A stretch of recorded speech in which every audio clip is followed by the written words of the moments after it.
Good morning, everybody. My name's Bruce Cleveland, and I'm with InterWest Partners. I'm the general partner there.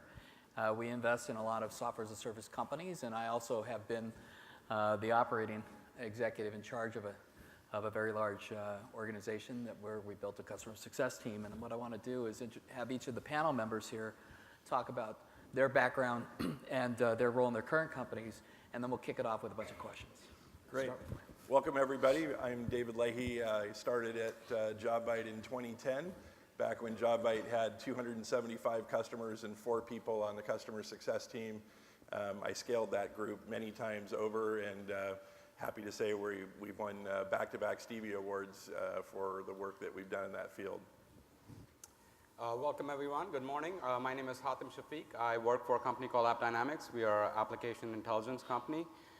Joined AppDynamics in early 2010, and I play the Chief Customer Officer, responsible for all of the post-sales activities at AppDynamics. Good morning, I'm Jeff Wright. I'm Vice President of Customer Retention and Engagement at Autodesk.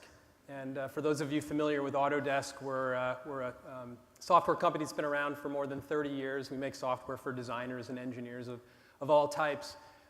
And we've been very successful with the traditional business model, and we, like other companies like us, are making this very radical shift to subscription and SaaS, and recognize that needing a function like customer success at this point was critical for us. So I'm relatively new in this role. I've been at Autodesk about 12 years, but I'm in this role for about a year, and we're growing pretty rapidly in this area. Wow, there are a lot of people. Hi, my name is Bill Lapcevic. I'm the Vice President of Customer Success at New Relic. I was the 3rd employee at New Relic and more recently switched over from business development to run the customer success organization. Hi, everybody. Aloha. My name is Greg Tate. I'm from Optimizely. We're a 5-year-old company from right down the street here in San Francisco that specializes in experience optimization platforms that allow you to do A/B testing, targeting, and experience optimization in a multi-channel world, so webs and mobile applications. I'm the VP of Success there, been there for a little over a year now, and we have, in Success, we have all of the post-sales functions as well, and as you can imagine, for an A/B testing company, we're really excited about metrics and how to do analysis of the different metrics to make really good decisions. So excited to be here talking about metrics. Super. So why don't I kick this off by giving a personal anecdote. Maybe about 4 or 5 months ago, I was going through a bunch of board decks. I had some meeting in the upcoming week, and I was going through them, and of course churn is always an issue, and it's always one of the elements that we always discuss at all of our companies.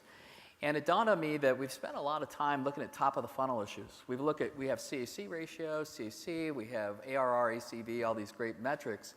And unfortunately, that's not the only part of the business model that matters in subscription revenue businesses. There's another big element in that, and that's the aperture at the bottom of the funnel, which is the churn rate. And it seemed to me that while we've given a lot of glory and attention to the quarterback, which is the revenue piece, the tackles also have a pretty important job in the game. And in this case, this would be the churn rate. And we didn't have, at least in my mind, we didn't have an appropriate visibility into, and maybe more specifically, a normalization around a metric that we could really have a discussion with at the board level or at the management team level, something that we could discuss in, just like we talk about revenue and we talk about the cost of attaining revenue, et cetera. We needed something that would be meaty that we could use. And it just dawned on me, we needed something that I called a customer retention cost metric. And I said, I don't build products anymore, and I don't build companies, but I know a company that does, and Totango, which is in this business, called up Guy and Kaiser and said, look, here's this concept. I think it would be really great. I've got it somewhat, some ideas about it, but I think you guys could really take this and do something that would be really meaningful for the industry.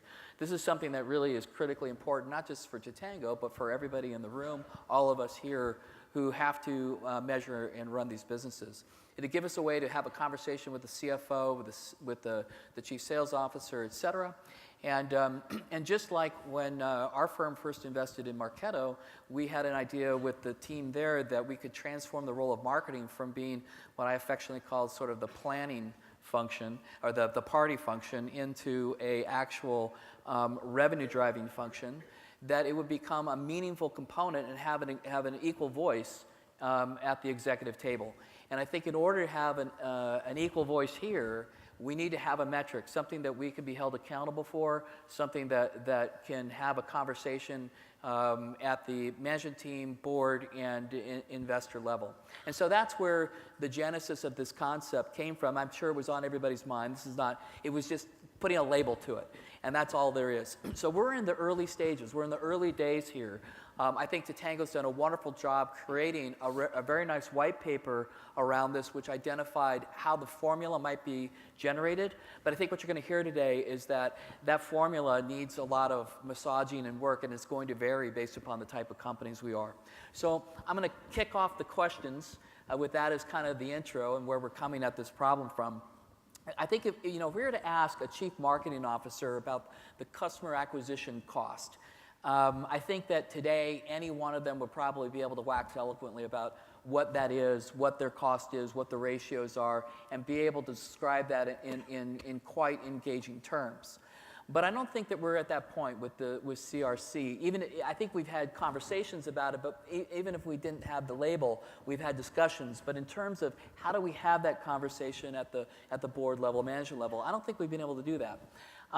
So my comment to the panel and question to the panel is, is this something that you guys think that your company should track? Are you currently doing it? And if not, or what variations you might have and sort of the thought process that you have around it. So why don't we just step down the line and have each of you kind of take this on. And I know we talked a little earlier, so I know there's variations of opinions on this.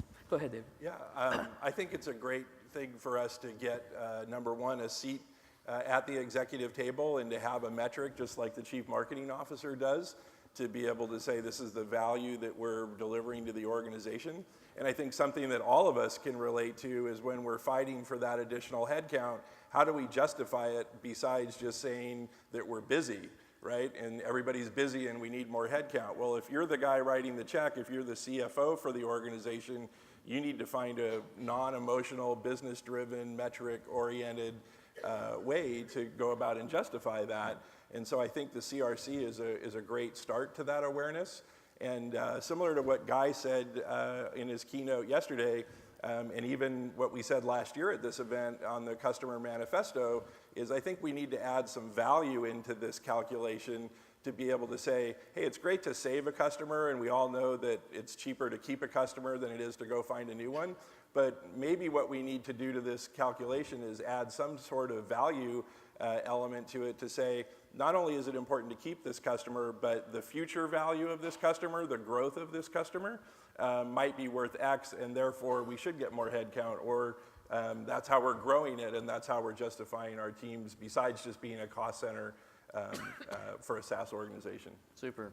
Hatim? So absolutely. I mean, the CRC metric needs to be there. So if you think about how the customer success job role itself has evolved over the last 3 years, gone are the days of just looking at customer success as a part of the cost of goods sold and just evaluating your company's margins and what you do from a customer success perspective, just as a part of COGS. We are in the subscription economy and everything is very data driven. So it's extremely important that you divide up basically your customer's life cycle on how they're actually getting onboarded to how they get to a state where they're using your software and actually calculating the whole cost of what it takes them to get there. And that's important for multiple reasons. David already mentioned, you have to make a case with your CFO and your board to actually invest more and more into this customer success function. And one of the ways to actually justify that is by calculating the costs and the returns that you're getting or the business is getting through actually retention of the customers. But it's also very important, and we do that very often, is to figure out where you're spending a lot more money in the life cycle. and how do you actually optimize it so that you can give those, that feedback to those cross functions. For example, if the customers are taking too long to actually deploy the software, or that's where, or there are too many issues that the customer is running into, and that's why your CRC is high, because now you're actually in the reactive mode trying to get the customers back into a good state, then that feedback needs to go back into those functions so that you as a company can do a better job optimizing your CRC cost as well as driving the outcomes that you need to do drive as top line growth through that through that CRC ratio. Great. Yep. Yeah, for us at Autodesk, I see the real value of a measure like CRC and other post-sales measures of success or investment is really to change the conversation in the organization. So certainly helpful in terms of making optimization decisions, but for us as a company that's going through this change from a traditional software model where we make all of our revenue up front to one where the value of the customer to us happens over a very long period of time, these kinds of measures really shift the focus of the conversation in addition to helping us optimize how we run the business. Yeah, and it is a conversation. As David said, I think you really run into a problem when you start talking about being busy all the time and asking for more people. I've been through that experience myself. And it really doesn't matter how much you're spending in terms of CRC. I think it varies by company, how much you will spend, what your dollar amounts are per $1,000 retained, for example. What's most important is what's right for your company, and the only way to get into that discussion with the CFO is to set a bar, right? Is to come in and say, $50 per 1,000 or is my CRC ratio, right? That's what I want to retain. And have the discussion about, is that too high or is that too low? The other piece to this, I think, is when you look at cost of acquisition of customer, it's often compared to the lifetime value of the customer. So there's another metric or set of metrics that needs to be compared with the CRC, and that's probably a growth metric, a net churn metric that indicates how well the customer success organization is building that happy foundation on which sales can cross-sell and upsell. Great. So I'm excited about the idea of CRC. One of the things that we talk a lot about at Optimizely is what is best in class? What are other companies doing? Mm-hmm. How do we compare? And I think what's interesting about CRC is it actually allows me at a very early stage startup to compare my operations to maybe something that's happening in Autodesk. And as we talk about changing that discussion, we really have now kind of leveled the playing ground, if you will, between a small group and a very, very large group.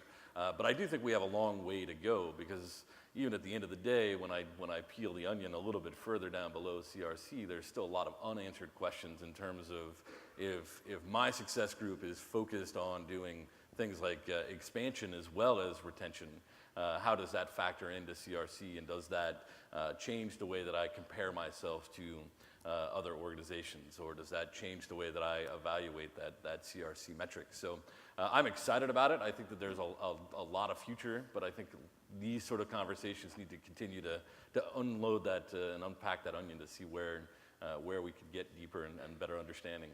Well, let me build off of that, and we'll go back down this way. So great. So coming off of that, what we spend a lot of money to keep a customer. In fact, I think a lot of times, sometimes we want to fire certain customers. We're not quite sure when or how to do that necessarily. And to have an intelligent argument around doing that, I think you do need some data. You need to be able to demonstrate, hey, these guys, it's beyond just the qualitative that they're difficult to deal with, they're costing us a lot of resources. I think there needs to be a metric to do that.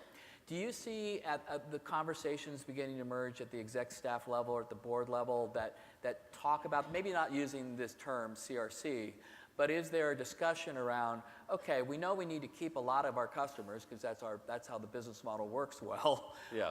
But what about those where we've exceeded the lifetime value of that customer? How do we fire that customer, and how do we have that conversation?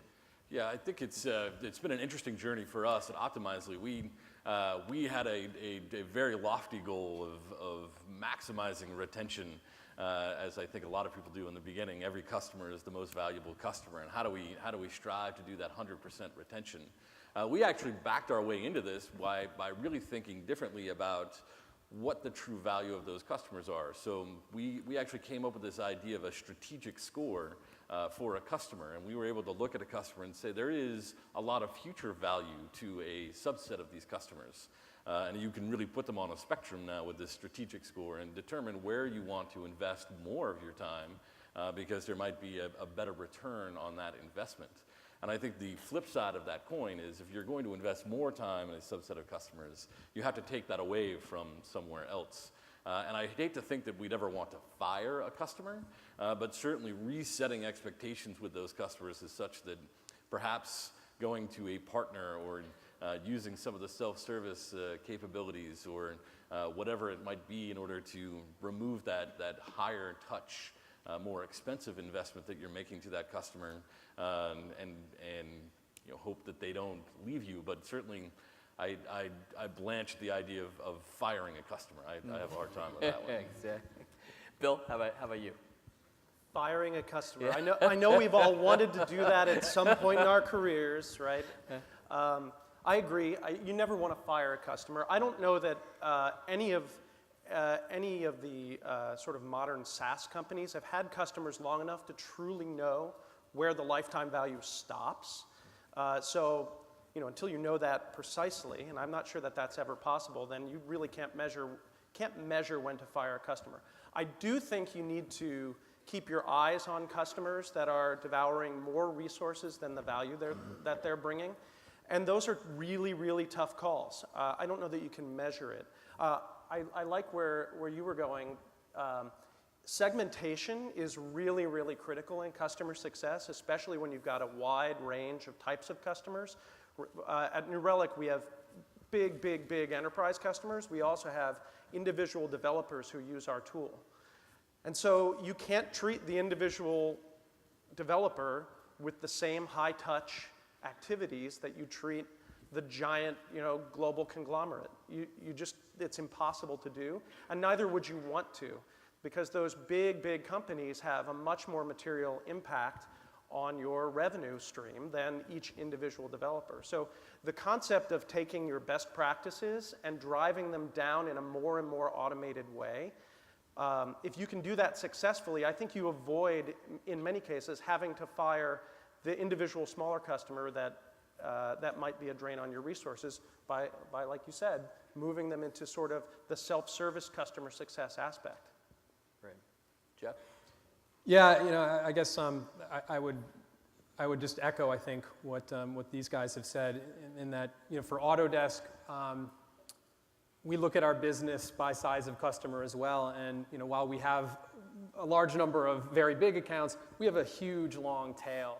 So our customer success problem is really one of how do we scale that? How do we automate that so that we don't have to make a decision about how we treat each individual customer, but rather, how do we look at different segments of customers in a meaningful way and change the way that we approach them, either lowering costs without impacting negatively the relationship, or choosing to invest disproportionately in a segment of customers in order to get more value, get more success from them, because we know that that's mutually beneficial. So I think the concept of firing a customer is a provocative one, but for us it's really about, well, what segments of the customer base can we identify and treat differently based on that kind of data? So how do you have that conversation? How do you go back and you say, I think we need to invest more in this? What is if I have that hard conversation with the CFO who doesn't really care about anything except how the business model is working,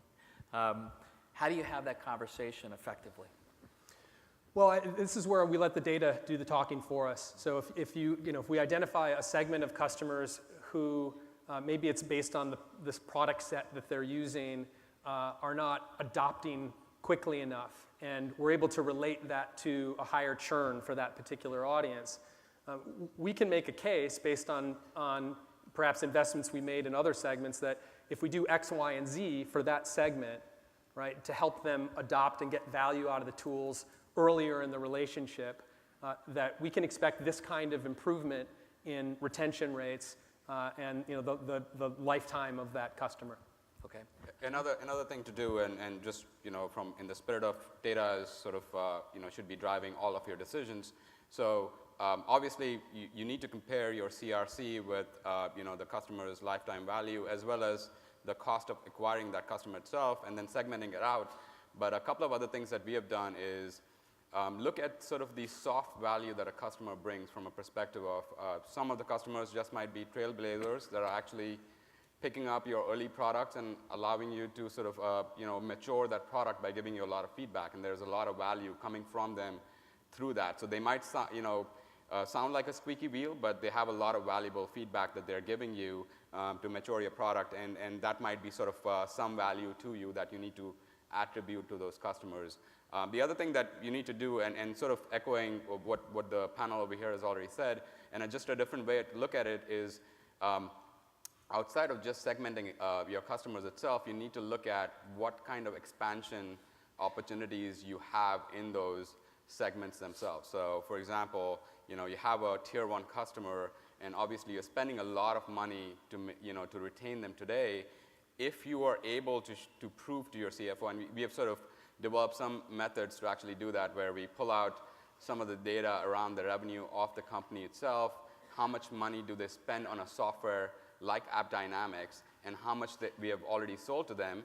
The delta actually allows you to calculate what kind of expansion possibilities you have in that customer base, and that might be another metric that you can show to your CFO saying, that's fine, we have spent more than their present lifetime value on retaining them, but look at how much expansion possibilities you have in that customer base. We've just penetrated 5 or 10% of the environment.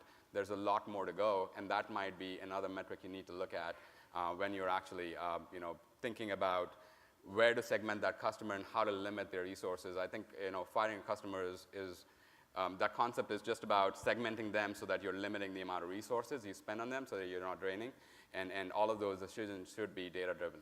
Great. Dave? Well, I think all of us can relate to the fact that we probably feel like we're diplomats doing the job that we do.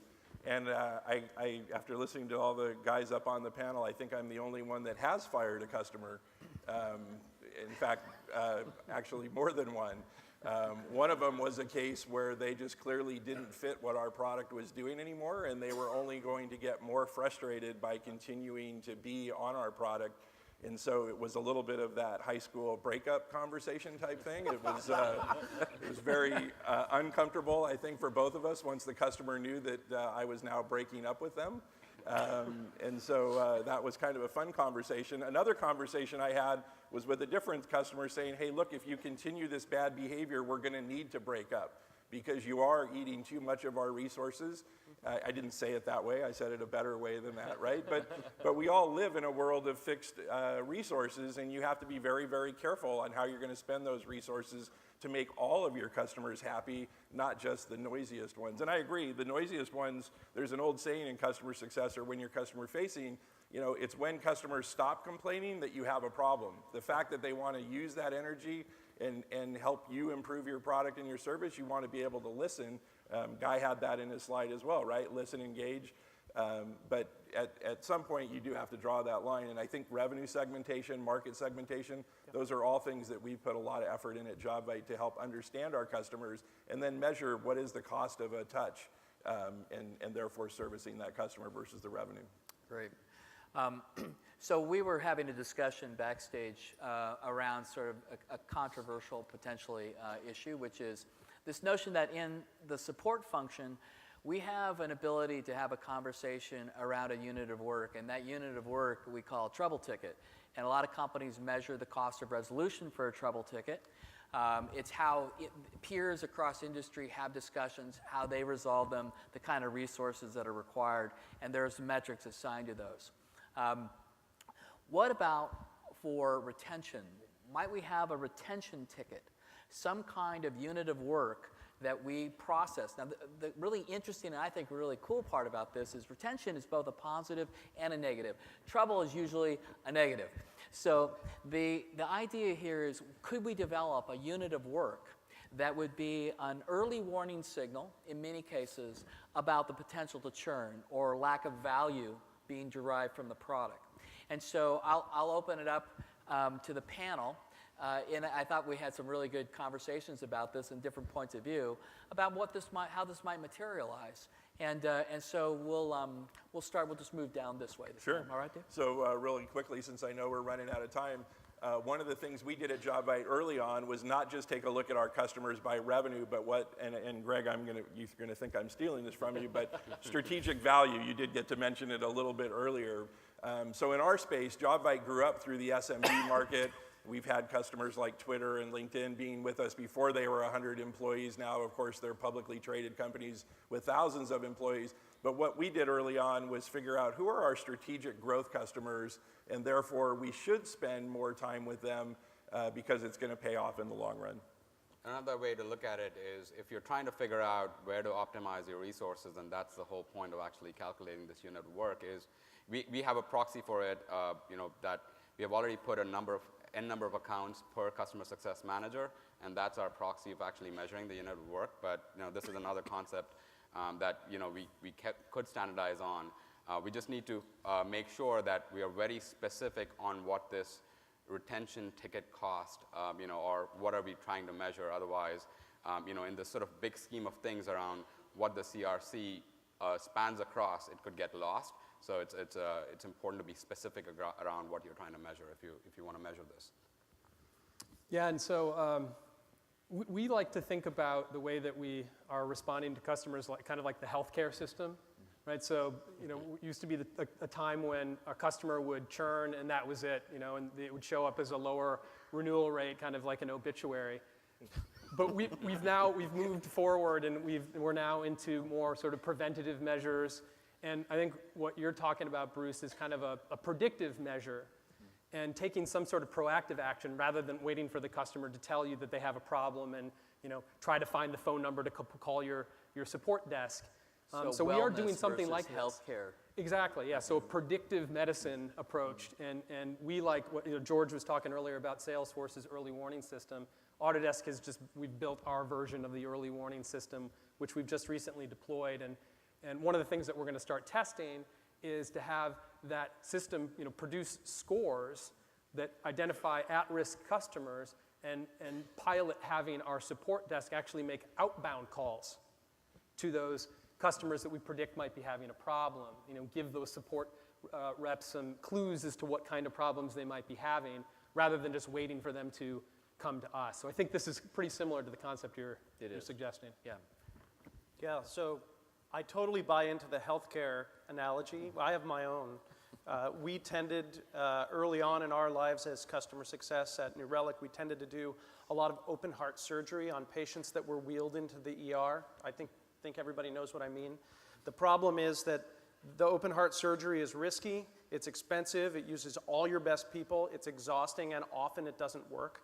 And so having a scoring system that gets you into a situation, especially when you have lots and lots of customers, where you can be predictive is very helpful. It's sort of like switching from open heart surgery to giving out high blood pressure medication. Or then, if you're really good at being proactive, you're teaching people how to live a healthy lifestyle, right? Eat lots of grains, get lots of exercise, and get 8 hours of sleep a night. The challenge with the ticketing idea, I think that works well in volume, where you have very discrete things that you're going to do for every customer.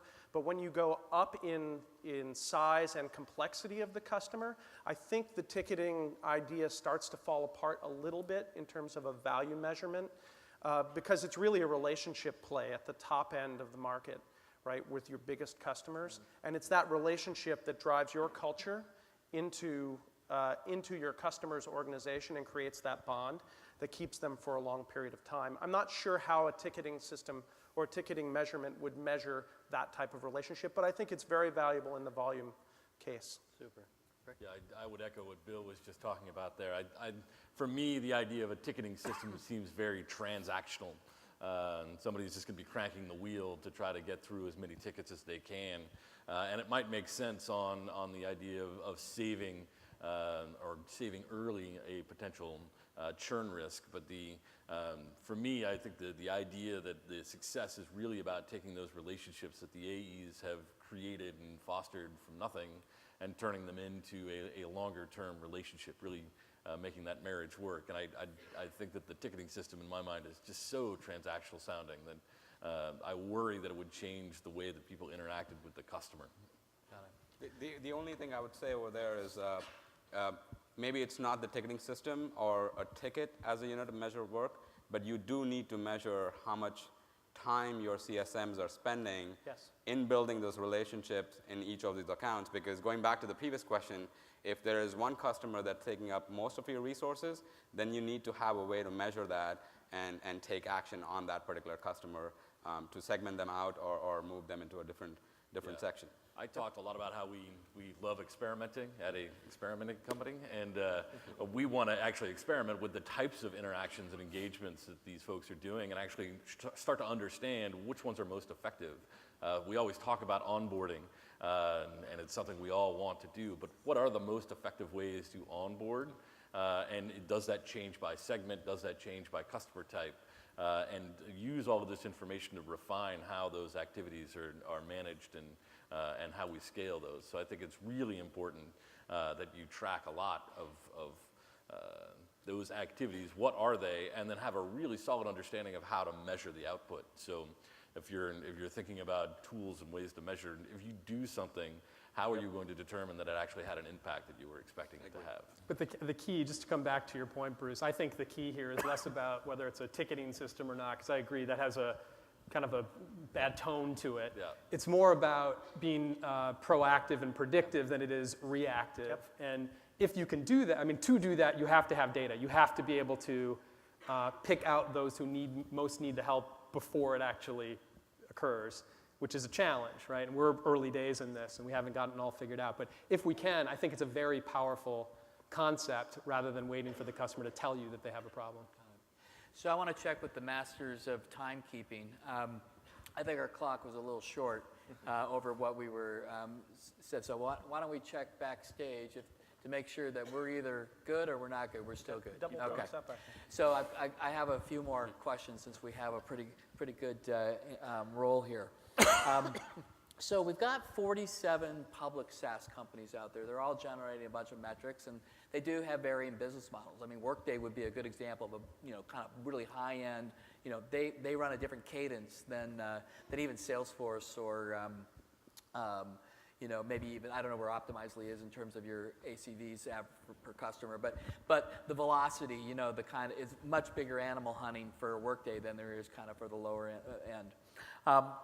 So all of them are generating a set of metrics, and right now we have metrics that we all live by, which is the way Wall Street wants to measure us, whether we're private or public.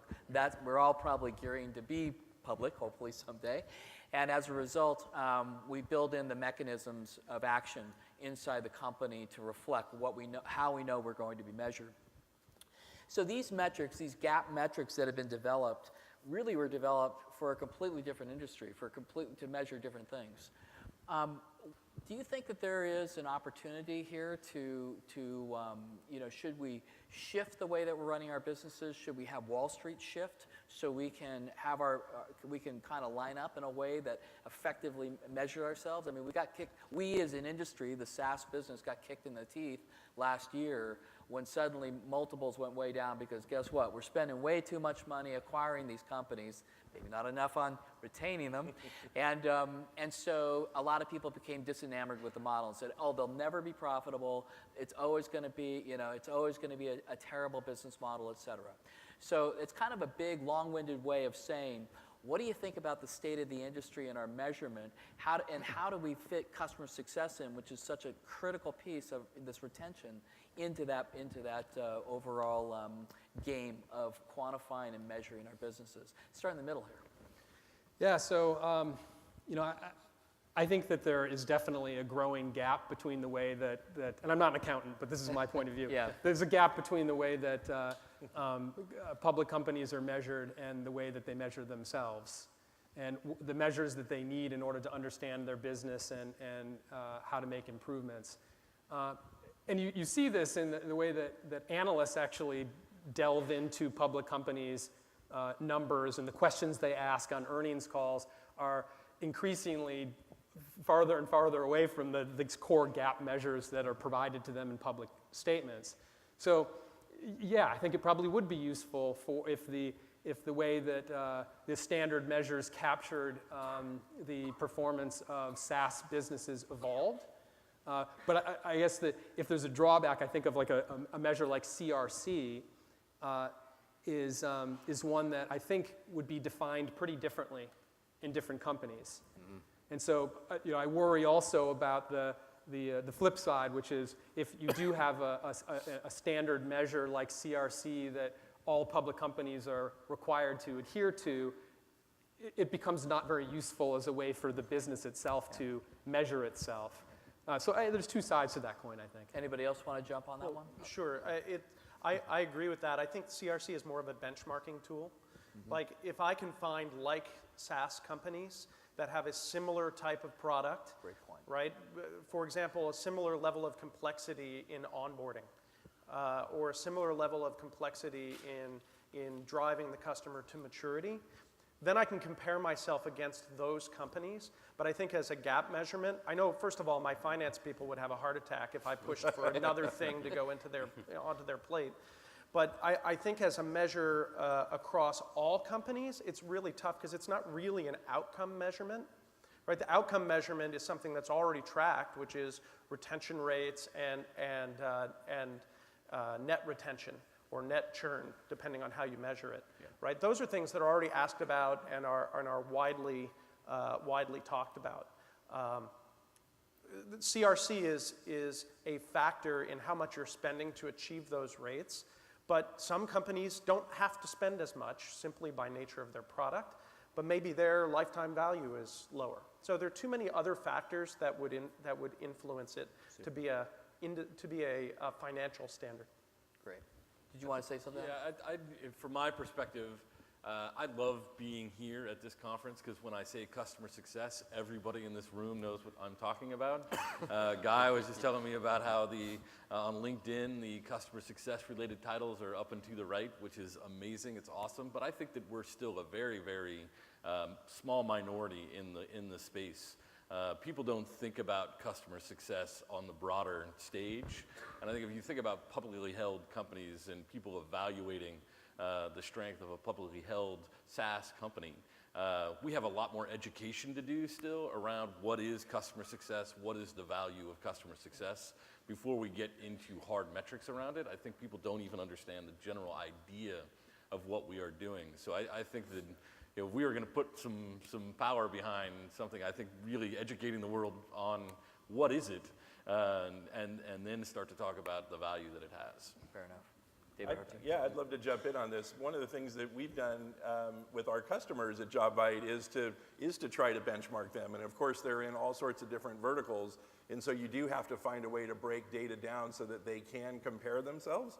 The danger is, of course, like you said, industry, where are they in their journey with you, right? Because if they're just starting out, their scores are going to be very different maybe than somebody that's been on your platform for 3 years. But I really think that's on all of us in this room is to try to figure that out, break it down, maybe it's per thousands of revenue, what is your value, so that you can get a comparative metric.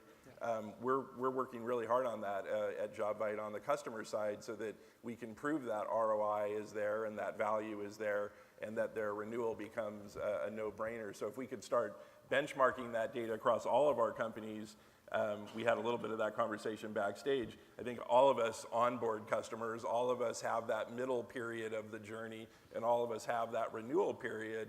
And what should happen at each one of those stages, we could move this whole industry forward in a way that we haven't been able to date.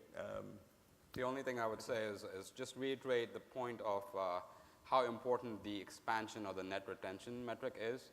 What I've found is, and I think Amazon has proved to the Wall Street market, is as long as they can keep growing, it doesn't matter what the cost is because they're trying to capture the market. And that's kind of the argument that I make to my CFO, whether true or not. I kind of tend to win all the time. Because he buys into that is the fact that if we can keep growing the top line and actually expanding the current base through cross sales and upsells and renewals, then it's okay to spend in the post-sale cycle because you're getting the ROI you need. Mm-hmm. And we actually measure that very, very carefully. And there are two sort of sub-metrics inside that I try to break it down into is how fast were you able to go from the first deal to the second one? So how long did it take for you to make the first sale to the second sale? And then were you able to actually grow the size of the deal from what the average size is? And all of those metrics actually matter when it comes down to calculating just a dollar net retention rate. Super. Well, we have a few minutes. I thought what we might do is open up the panel to questions from the audience. These are relatively new topics. I would suspect that probably a few of you might have a few questions for us. So why don't we do that? And who has the microphones? Why don't you go ahead and I don't know if we have somebody who can bring a microphone too or not, but it'll be easier for everybody to hear your question that way. Is it on? Have you guys dealt with a price increase and had to kind of shepherd that through your customer base? And can you talk a little bit about that? Sure. We have not done a price increase at JobBite. The only changes we've made is more looking at our pricing by market segment so that an SMB segment might get treated a little bit differently than a mid-market or an enterprise segment. But we have not tried to go back to our base and say, okay, outside of what is in our pricing strategy to start with, our strategy is a growth strategy. So you pay by the number of employees that you have at your company, and the idea is that you'll pay more as you're growing, and your unit cost goes down over time, so you don't get penalized for growing, but that your costs are actually going down per user. Yeah, we have gone through multiple price increases, and actually, I have to go a lot of times just before the deal closes to actually, show the commitment that we have and what we'll do for them post-sales. One of the things that really works is actually giving the customer the comfort that they're going to get the ROI for their investment. So generally what I've found is customers don't mind paying a little more as long as they're assured that the software is not going to become shelfware, and then whatever projects or agenda items they're trying to drive will get driven, and we're going to deliver on those. When we have a very good mechanism of actually assessing the business value that we're going to deliver, and we actually translate that into how we do our post-sales project planning and so on and so forth, and we prove that to the customers so that they get comforted that, yes, they're paying a little more, but they're going to get a lot of returns out of that investment instead of buying a cheaper product that's just eventually not going to deliver the value or become shelfware. So do you guys draw the short straw, or does the sales team draw the short straw? I think it's a combination of both. I mean, we're tag teaming through this.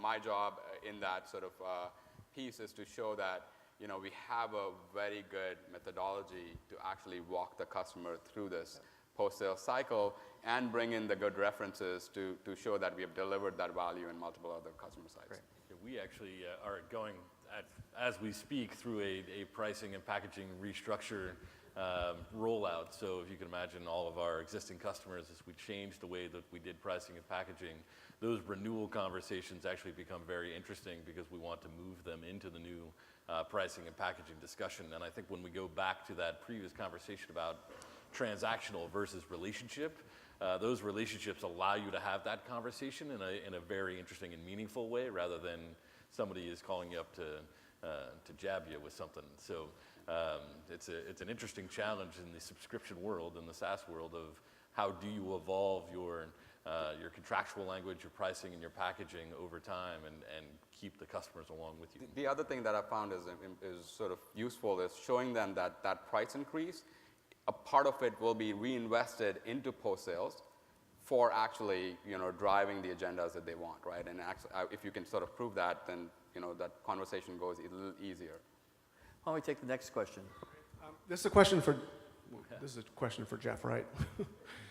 Jeff, I like the idea that you were talking about developing predictive models to help figure out when to proactively reach out to customers. My question is, who do you reach out to? You may have 1,000 users at a company. Who do they call?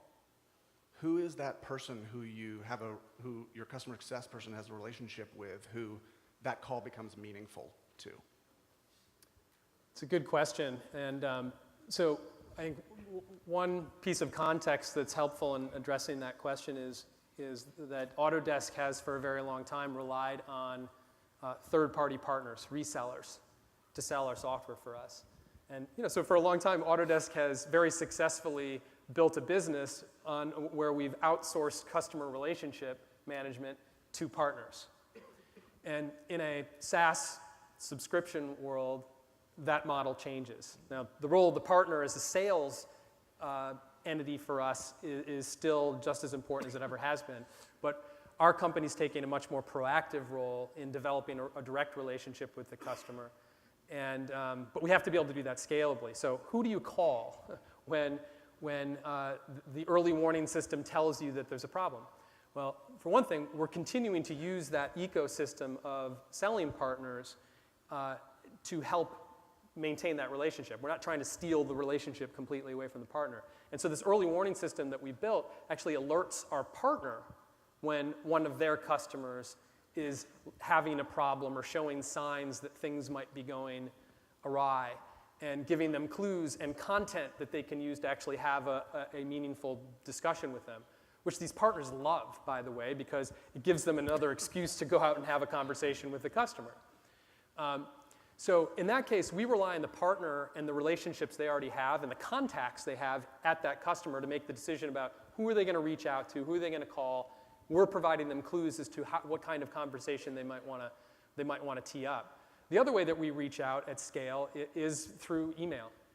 And it's a very inexpensive way of reaching customers. It's also, we have to be careful about spam, right? And, this is something that we're increasingly careful about. But as we can be more targeted about which account is having what kind of problem and tailoring the content to them, and then we'll use whatever email addresses that we have on file that makes sense given the nature of the content, right? It might be a contract manager that we have an email address for, and so depending on the content, we'll target them.